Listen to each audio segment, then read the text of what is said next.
ദൈവസന്നിധിയിൽ വിശ്വസ്തയോടും സത്യത്തോടും നിൽക്കുന്ന ഒരു ദൈവപൈതലിൻ്റെ ദൈവമെന്നറിയപ്പെടുവാൻ ദൈവം ഒരിക്കലും ലജ്ജിക്കുന്നില്ല. എബ്രായ ലേഖനം 11-ാം അധ്യായം അതിൻ്റെ 16-ാം വാക്യം, ആകയാൽ ദൈവം അവരുടെ ദൈവമെന്ന് വിളിക്കപ്പെടുവാൻ ലജ്ജിക്കുന്നില്ല, അവൻ അവർക്കായി ഒരു നഗരം ഒരുക്കിയിരിക്കുന്നുവല്ലോ. അതെ, ദൈവസന്നിധിയിൽ വിശ്വസ്തയോടെ ദൈവിക മൂല്യങ്ങളെ മുറുകെ പിടിച്ച് സത്യത്തിലും ഭക്തിയിലും ധൈര്യത്തിലും ആത്മീയ മൂല്യത്തിലും ഒരുവൻ നിൽക്കുമ്പോൾ ദൈവം അവന് വേണ്ടി ഇറങ്ങി വന്ന് വിടുവിക്കുന്നത് നമുക്ക് കാണുവാൻ കഴിയും. പുതിയ നിയമത്തിലും പഴയ നിയമത്തിലും അനേക ഭക്തന്മാർ ദൈവസന്നിധിയിൽ വിശ്വസ്തത കാത്തു സൂക്ഷിച്ച് ആത്മീക നിലവാരം നിലനിർത്തി ദൈവമക്കളായി അവർ മുൻപോട്ട് ജീവിച്ചു.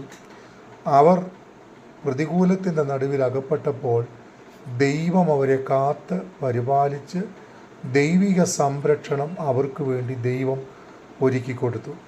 അതെ, ഇന്ന് ജീവിതത്തിൻ്റെ നിർണായകങ്ങളാകുന്ന ഘട്ടങ്ങളിൽ പ്രതികൂലങ്ങളും അനർത്ഥങ്ങളും ബാധ്യതകളും നിരാശകളും വേദനകളും ഒക്കെ അനുഭവിച്ച് ഞാനും നിങ്ങളും അനേക സമ്മർദ്ദത്തിലൂടെ നീങ്ങിക്കൊണ്ടിരിക്കുന്നെങ്കിൽ നീ ദൈവത്തിന് വേണ്ടി വിശ്വസ്തയോടെ നിൽക്കാൻ തയ്യാറാകുമെങ്കിൽ ദൈവം നിനക്ക് വേണ്ടിയും നിൽക്കും.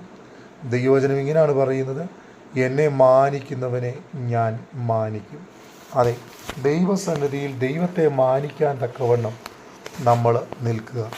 മുൻപേ അവൻ്റെ രാജ്യവും നീതിയും അന്വേഷിക്കുക, അതോടുകൂടെ സകലതും ദൈവം നിനക്കായി നൽകി തരും. അതെ, ദൈവവചനത്തിൽ ദൈവഭക്തന്മാർ ദൈവനാമത്തിനു വേണ്ടി ഒറ്റപ്പെടലുകളുടെ നടുവിൽ, കാരാഗ്രഹത്തിൻ്റെ നടുവിൽ, പ്രതികൂലത്തിൻ്റെ നടുവിൽ, ആപത്തുകളുടെ നടുവിൽ, അതെ പരിശോധനകളുടെ നടുവിൽ, പീഡനങ്ങളുടെ നടുവിൽ വിശ്വസ്തയോടെ നിലനിന്നു. ആ സ്ഥലങ്ങളിലെല്ലാം ദൈവത്തിൻ്റെ കരുതലുകൾ നിർണായകമാകുന്ന നിലവാരത്തിൽ തൻ്റെ ഭക്തന്മാർക്ക് വേണ്ടി വെളിപ്പെട്ടു വന്നു. ഇന്ന് ജീവിതത്തിൽ അനേക പ്രതിസന്ധികളായി നമ്മളും ജീവിച്ചു പോകുന്നു.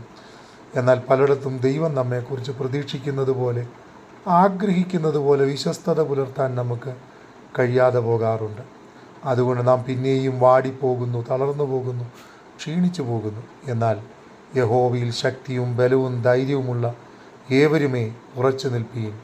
ദൈവം നമുക്ക് വേണ്ടി അത്ഭുതങ്ങളും വൻകാര്യങ്ങളും ചെയ്യുക തന്നെ ചെയ്യും.